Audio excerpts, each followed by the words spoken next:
Kita beralih ke informasi selanjutnya, pemirsa. Setelah ditetapkannya Kepala Dinas oleh Komisi Pemberantasan Korupsi sebagai salah satu tersangka OTT, kantor Dinas PUPR Ogan Komering Ulu nampak sepi dan beberapa ruangan terkunci.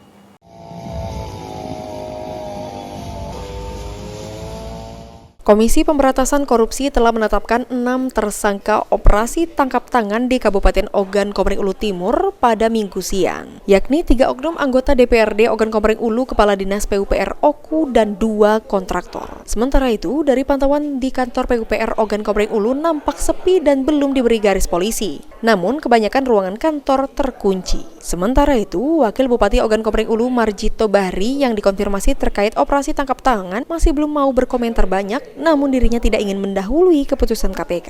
Marjito juga meminta masyarakat untuk tetap kondusif dan jangan menyebarkan hal-hal yang belum pasti kebenarannya. Pak Bupati, posisinya sekarang. Pak Bupati, iya. Cuman dalam kesempatan ini beliau tidak hadir, mungkin bisa ditanyakan dengan siapa yang di.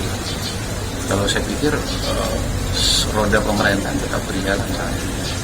Kalau setara ini tanggapan Bapak mengenai adanya keterlibatan pernyataan Saya KPK? nggak bisa mendahului dari keputusan KPK ya.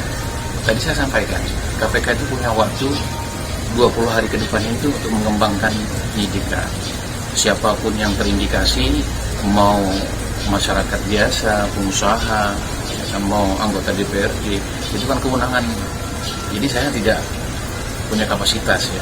Terutama apalagi persoalan ini saya nggak tahu juga apa yang diungkap, karena batas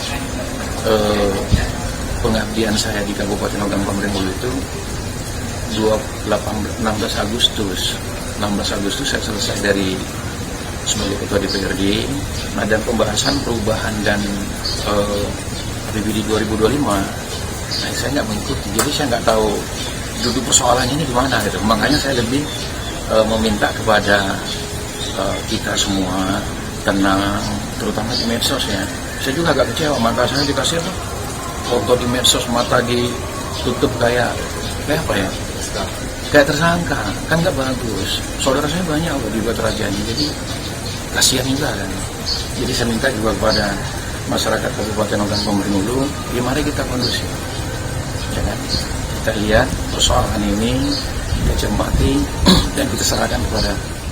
Hingga saat ini, Bupati Ogan Komering Ulu Teddy Melwansyah masih belum bisa dimintai wawancara terkait operasi tangkap tangan. Yunin Yuniki, PAL TV.